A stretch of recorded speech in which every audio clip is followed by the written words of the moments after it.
getting like a text from Lynn being like, I really love the episode with your parents. What? Or like Alex Blackmore being like, I really love that that music transition was super tight. Come on, Alex, I'm obsessed with you. I love you so much. Thank you. But especially like it turned into something that I never expected.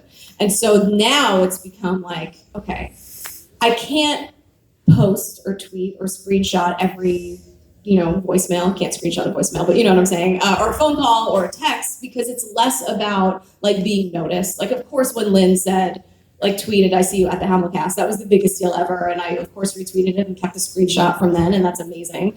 But then you sort of become like, it's true what they say about the cabinet. Like they make you want to work better and work harder and do your best. And knowing that they're listening is like, whoa. And I can't share everything. I wish I could tell you these amazing things that I'm incredibly grateful for, but then they won't happen anymore. You know what I mean? So then when it becomes, you have this passion and this creativity, and then it becomes your life. And this isn't even my job. This is my passion. My other podcast is my actual job. And the Hamilcast led to that, which we'll get into later, hopefully, if I don't take up everyone's time. But, I can't, it's about cultivating those now friendships, which is still hard for me to say. And I know the Patreon peeps are like, say it. And I'm like, no. But it's hard, and it becomes less about being like noticed by people or getting the like or getting the retweet. And then it's like, no, this is the work. And doing that good work that keeps these people coming back. Like, I stopped looking at the numbers 6 months in. I don't care. Because I love it, and the people want to come over and hang out, and they stay for 4, 5, 6 hours. Sometimes they sleep over. It's a whole thing. I can't talk about it, but it's a thing. And so it's just the most grateful thing in the world. And the community that has formed, these listeners who are just like, you love Hamilton too, still? And I'm like, yes, come join us, come hang. It's the best place in the world. So yeah, the question was...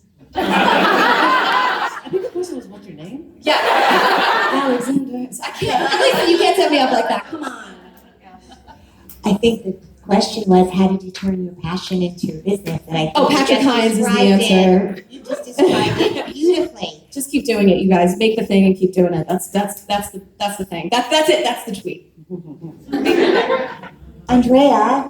Yes. You make beautiful, meditative, for the person doing them, pieces of art that we feel like we have ownership of, because you give us the outline, but then we get to fill it in the way that our heart wants to fill it in.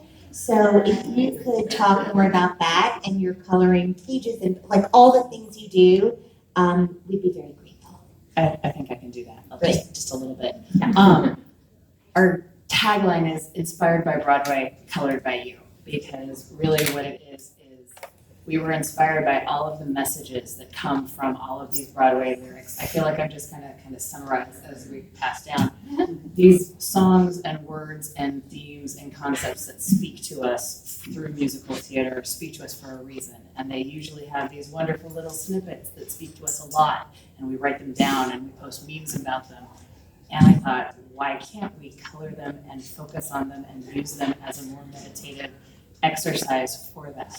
My other role that I've played, I feel like I've had a number of roles in my life, and one of them was doing training and development, instructional design, and leadership training. And then I found coloring in August of 2015, and I was like, hey, this is actually a really good tool for getting out of your head and slowing things down and focusing. And I started to use it in my business world as a training companion, as something to do when you're taking a training class and your brain is busy going over here and you can't focus. And I'm like, hey, let's do this thing that actually allows us to focus and listen. And then I work with this wonderful illustrator who I can't not mention right now. Her name is Justine Fisher. Hi, Justine.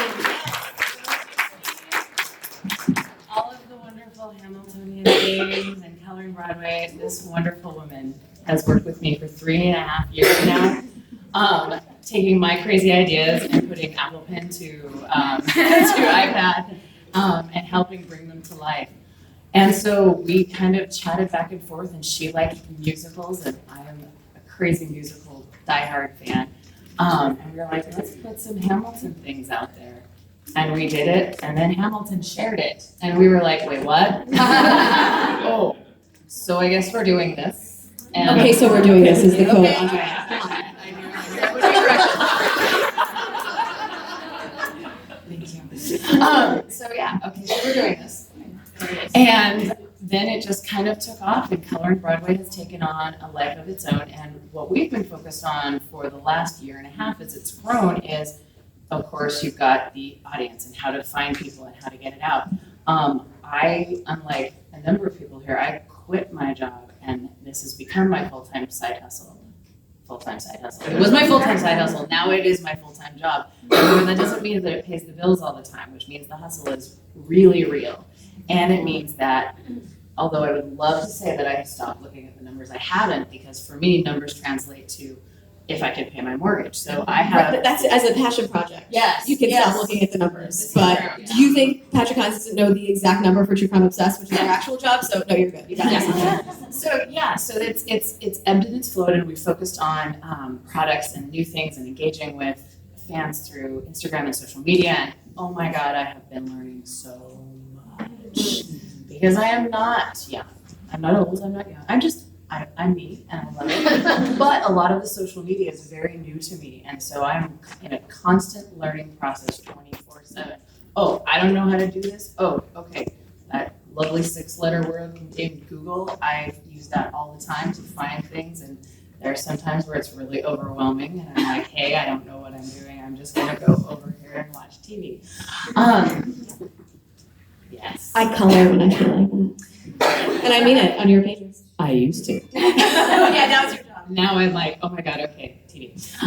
So yeah, we have been ebbing and flowing and going back and forth. And what I'm really excited about now is that as things have picked up, I can get back to really where my passion was melding with mindfulness with the musical theater.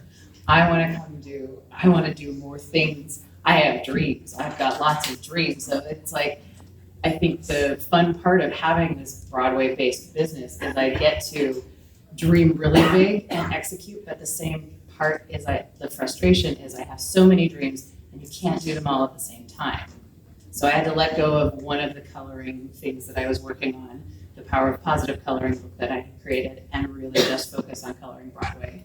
And then we focused on the products. And now I have to go, okay, I'm going to let that kind of be its thing. It's kind of set up. And now where do I want to go? And how do I bring those mindfulness exercises and things back to it and start talking? So blog posts to come, other things that I've been talking a little bit with Alisa about, and you just lots of things coming up. So yeah, that's kind of where it came from. Well, you're in the right con for Dreamers. I think you're in the right place. Amber, Yes. so tell us about your love and passion and the things that you make that we all get to hold and look at and have on our dressers. Okay. For shirts. Yeah. So about a little over 2.5 years ago, I was working in an insurance company. I'm a mom of 3, very wrapped up in the monotony of that. At work, I decided I'm just going to listen to Hamilton. I've heard a little bit about it, and I'm going to give it a try. Wait, where do you live? Omaha, Nebraska. Okay. Yeah. Live in the most exciting place in the world. So I listened to Hamilton, and probably like a lot of you got immediately hooked and listened to it nonstop. And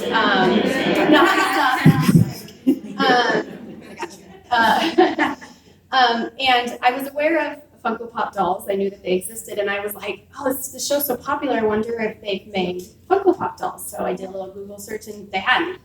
And in that Google search, I discovered that people customized pops. That was not, I didn't invent that. Some other people do it. I invented that. Yeah. Little known fact. So I did some research. I watched a lot of YouTube videos, and I decided I've always been very crafty and very artsy, and I like to do things to fill my time when I wasn't being a mom or working. So I thought I was like, oh, I just want to try that just for fun. And so I sat down on my living room floor and I painted Hamilton. And I was part of there's one big Hamilton group on Facebook, and back then it was like 12,000 people, and I think it's like 70,000 now. It's crazy. But I shared a picture of it, and it's literally just Hamilton like sitting on a box in my living room. It's like the grainiest, terrible picture. But anyway, people went crazy. just went nuts. And people kept saying, you should sell these, I would buy that. And I made a few more and it kept going. So I thought, well, what if I just did this, just to make some extra money, for the kids or, to go shopping or whatever.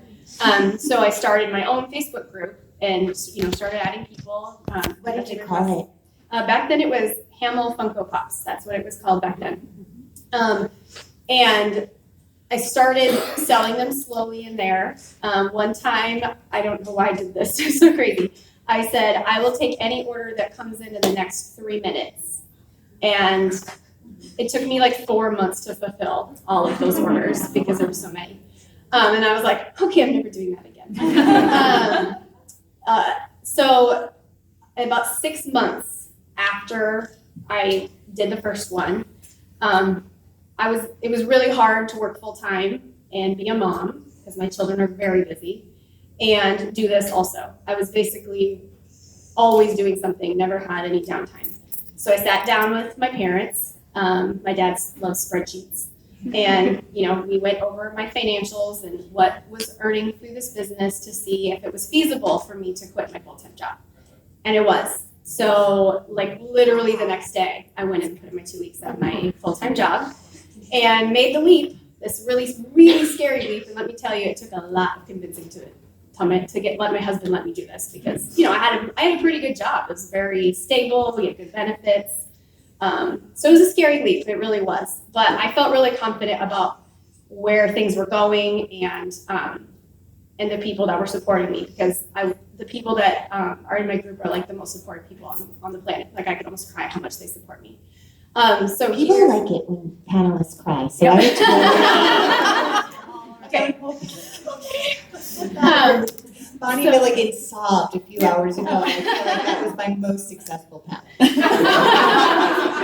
So here we are 2 years later. I now, and then somewhere at the beginning also, Sasha Hollinger, who plays the Bullet in Hamilton, noticed one of my work on Instagram, and I sent her a pop, and then that set off this crazy ladder, and almost every cast member in Hamilton has a pop. I get messages from them to make them one because they want one. I've had a couple of them tell me they feel like a real cast member when they get one of my pops. And I'm probably a lot like Gillian. I just feel like I'm kind of an outsider, but also sort of part of their little family. When I go to the show and see them, they always treat me like I'm just part of the like a pop star? Yeah.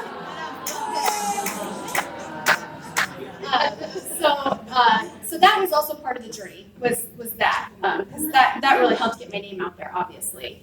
But anyway, here we are 2 years later. I now have an official website. I now sell the pins of the pops, which has been a really fun part of the adventure because then they're super accessible. I don't have to sit down and paint every one. So I can order a bunch and lots of people can have them all at one time instead of me sitting for hours and painting. Now my little Facebook group has over 14,000 people in it. And truly, I'm not joking you, these people are the best people on social media. They truly are. I just can't even describe. It's just the best community. No matter what's going on, I feel like I have 14,000 arms wrapped around me all the time. They're my extended family. I call them my family. They're my BGP family. And so that's just kind of the general outline, I guess, but that's where we are now. And I wouldn't change that decision to put those 2 weeks in to quit my job. That was the best decision I ever made in my entire life.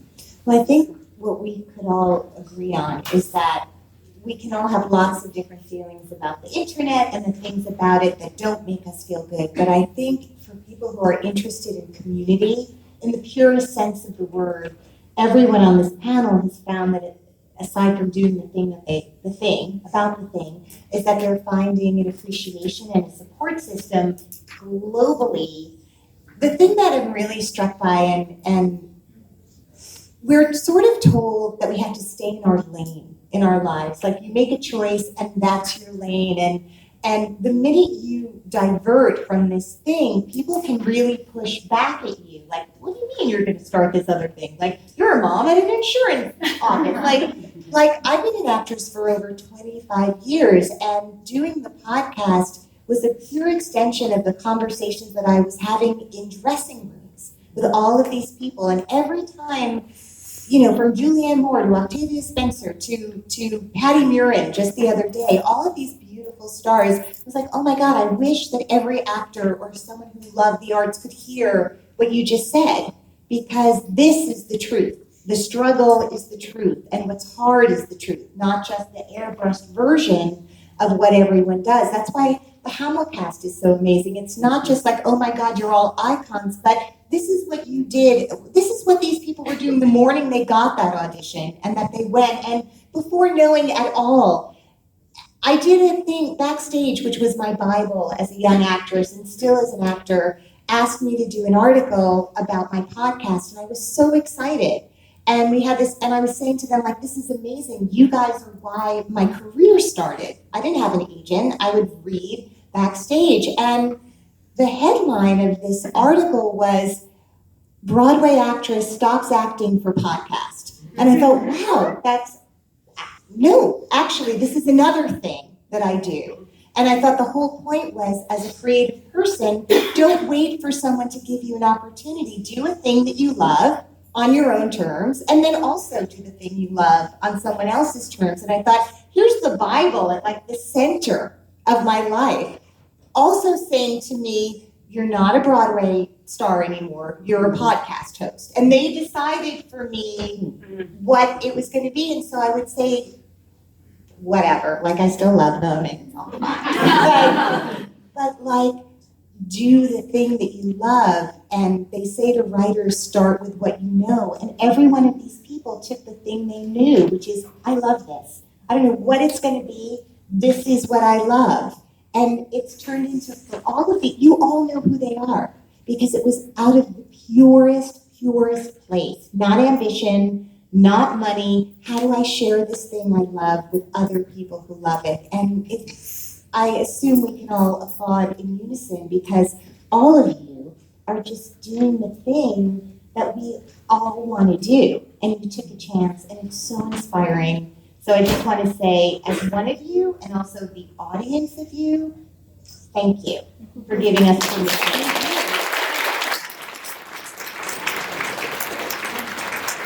Can I say something in response to that? Yeah. So I have a thing. So Lin-Manuel does this thing. It's he does these good morning, good night tweets. Lin-Manuel, his name's Lin-Manuel Miranda. I wish him the best of luck. Maybe one day it's something he throws in the iron will strike, but fingers crossed. Backstage told him, like, Lin, you can't do both. I know, come on. Right? Lin can do it all. But he does these good morning, good night tweets. There's a book about it. But when he came over, I have no chill. I don't know if you guys know this about me. Some of you do. Lynn is like captain of Team No Chill. I'm just like an ambassador, but I like love being Team No Chill. All caps No Chill. That's my thing. So when he was over, I said to him that the tweet or the thing that has resonated with me probably more than anything ever was a tweet that he wrote where he said, "Good morning. Don't wait on anyone to make your favorite thing. Make your own favorite thing. Go." And that was like, oh, wow. Because that's kind of what I did. I made my favorite thing to do about my favorite thing that exists. And now it's my favorite thing to work on. And it's work, of course, but it's a passion project. And it led to what is my job. And now I'm a professional podcaster, which is insane and amazing. And I'm grateful for it every day that I get to do this all the time. But I, of course, cried at him about it.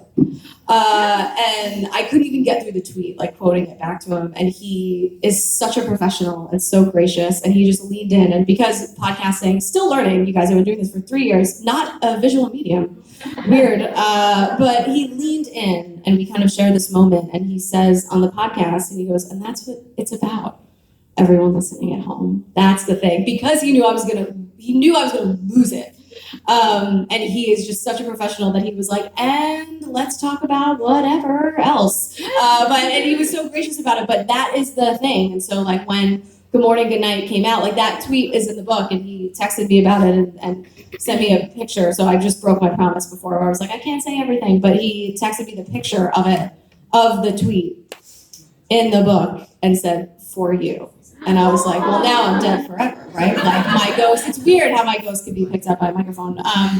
But it's one of those things where, and Ilana, exactly what you were saying, it's just so funny that you basically quoted that, where it's like, make the thing, no one else is gonna do it for you. Make the coloring pages, make the bags, which are so beautiful. I wanna touch them, but I don't, because I don't wanna dirty them. But it's like, just make the thing. And that's my whole, make the thing. I dive into the deepest side of the pool and I tread water and I will figure it out. I didn't see Hamilton or know how to podcast. The first 2 episodes were recorded on a video camera. Like, I can't even listen to the old podcasts because I didn't have the music. Thank you, Alex Lacamoire has my heart, my full heart, for releasing those instrumentals, a podcaster's dream, to be able to use them. But then I was like, I can use the music of Hamilton, right? I can't just, oh my God, I'm gonna add that into the episodes, and it's part of the journey. Make the thing. It's hard work, but it's the best. So I'm gonna jump onto the make the thing bandwagon, but with a side part of it. It is wonderful to make the thing, and you've got to make the thing that you're passionate about, but you also have to feel the fear and do it anyway, because that fear creeps up on the daily. And ignorance is bliss sometimes. It is, not a little bit. Because if you knew how hard it is to do it, you would never do it. And then you're just learning, right? This is very true. It's also ignorance is bliss in meeting people where like, oh, I'm sorry, was I supposed to know you? Oh, hi. And that actually, not knowing people the way that other people know people has allowed me to talk to them when I get to come to them from equal, because when you're like, oh my God, the Teen No Chill part, then I go to pieces because that F word gets into me and it has me stop myself. So do the thing, make the thing, find the thing that has you all jazzed up, but also know that fear is gonna creep up and you just work through it. I think that's the biggest thing that has been my learning. You are your own worst enemy sometimes, and you surround yourself with community. That help you get through that fear. So Find people that support you, whether it's your family or your friends or whoever. And I throw ideas off people. I have found some best friends through my group. I have two guys in my group that I literally talk to all day, every day, because we've just become the best of friends. Hi, Jeremy. And David. And anytime I'm feeling down or I don't know what I should do next, throw the idea out there and they're like, yeah, do it, just do it. And usually they're right. So find people that that will support you, and don't listen to the people that tell you can't do it. Especially the person in your head. Yeah, especially that. It can be That quite person loud. that's really loud. Yes. Yes. And there will be moments with the fear, for me, it's like, you will feel unqualified, because I can say I am not qualified. If you looked at my resume, I'm like, you've been a stage manager for 20 years. What do you know about retail?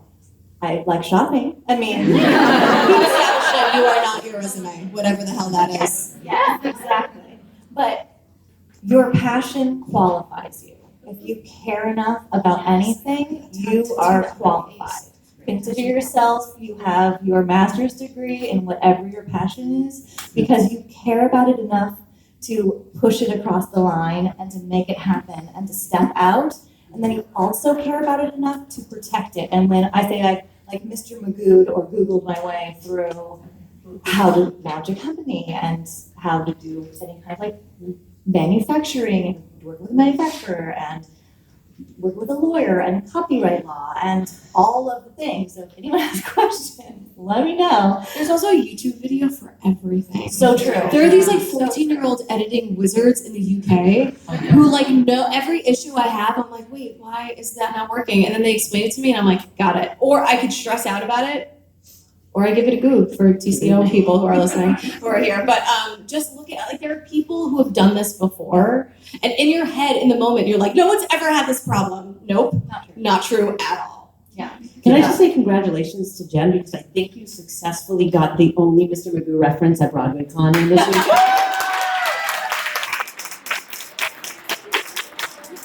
But I do want to say that if you're not listening to Ilana's podcast, podcast, Little Known Facts. I could just give it a shout out because my two favorite podcasters happen to be sitting at this table. Because what you both do is that you have conversations that do feel like we're just sitting in and listening or talking too. It's such a fantastic podcast. You two are my favorite. There's some great ones out there too. I love, but you do it so well. And if you're not listening to the Hamilcast or Little Known Facts, you're missing out. I do want to say, to kind of piggyback off of what some of y'all are saying about just do the thing. Another kind of practical piece of advice that I could offer is that reach out to people who are doing the thing that you want to do or doing some version of it. You find, I think, that in this community, there's a lot of generosity. And when I had this epiphany, is this crazy to do? Can I do that? Who's going to say yes to doing an interview with me? I reached out to a few people, including Gillian, and Gillian said, passed on the advice, do the thing. And it kind of gave me permission. Okay, like the passion. But I love that. yeah. Oh yeah. You're part of my I love narrative. talking to you. Also, you're excellent at what you do. We had it like an hour-long Skype hang, which turned into something on your blog, and I just loved like hanging with you. And I was like, oh my God, Alisa from like the Facebook group, which is the best place in the world. Like I couldn't believe that I was face to face with you. So thank you for asking me. You're excellent at what you do. Yes, thank you. And that interview's been helpful to a lot of young people. Oh, good. Yes. But I think, Yeah. I just want to say that there's this, the thing that I really wanted with my podcast that I think has been very successful is demystifying this idea of us and them. We live right now in a world that is so, and maybe it's ever been thus, if that's the expression, always been thus, where there's this idea There's of like, only us. There's And only this. Where's Daphne? Roommate. Where is she? She'll be here in a minute, actually. That there are the sparkly people, and then there are the rest of us that worship at the altar of the sparkly people. And what I wanted to really highlight is that all of the people who are working at the level they're working at, be it the people on this panel or the people that we all come to BroadwayCon to rub elbows with and suddenly do these autograph sessions. Why I love BroadwayCon in particular is that it is really a place where we get to say, we can't do what we do without you, and you can't go see the thing without us, and we're all in it together. And my teacher, like my first mentor in the very first show I did, Alan Alda, was the star of the show. And Alan Alda at the time for you young people is like if Ben Platt was in your show. Are there people who don't know who Alan Alda is? Raise your hand if you don't know who Alan Alda was. There you go. There's a whole generation. And you should. Get into Alan Alda, guys. And if you ever listen to Free to Be You and Me, there are a lot of ways in which he's penetrated your hearts in ways that you might not even know. But I bring all of this up because it was heady for me to have him, to star in a play with him for my first time out of the gate. And he would go to the stage door, and even then it was a really big deal for someone to meet a television star. Television and movie people didn't do plays at the time. And it wasn't just television, it was MASH. It was MASH. It wasn't television. You're right. The only reason I'm bringing this up, aside from my lifelong obsession and love for Alan Alda, is that every time someone handed him a playbill to sign, he would say, I will, only if you give me something of yours, if you sign my playbill, basically, is what he was saying. That just because I'm in this play is in no way more important than you dry cleaner owner, or you third grade teacher, or you cobbler, that we are all part of this universe and we all do it together, and I will sign your playbill if you sign a piece of paper for me with your name on it. And this is a long way of saying that, like, we are all, when you say passion is your permission or something like that. No, your passion is what qualifies you. I wrote That's it right, down. thank you. It's So we're gonna amazing. extend that to all of us, that all that is standing in our way is some idea of like, we are not the special ones. We are not entitled to do the thing we love, because there's so many people else out there who are sparkly. And I think what Alan Alda was saying is we are all entitled to a place at the table if you want it. Some people want to be voyeurs. That's fine too, and be appreciators of the thing. But give yourself permission. because we are all special in the exact same way. I think what Ilana was saying is we're all sparkly. It's not just worshiping at the altar of the sparkly people, it's realizing that we all have the capability to do that within ourselves. Yes. One thing that Jen said something about is your passion qualifies you. I started a business creating coloring pages that I don't illustrate. Okay? Talk about imposter syndrome. Every time people buy things from me, they go, "Oh, are these yours?" What do I say? I go, yeah, they are. However, so I have had to really wrap my brain around, I have this brainchild. I love the concept of the company that I created, but I can't do it without Justine. I can't do it without an illustrator to support the vision that I have. I don't know how to download a podcast.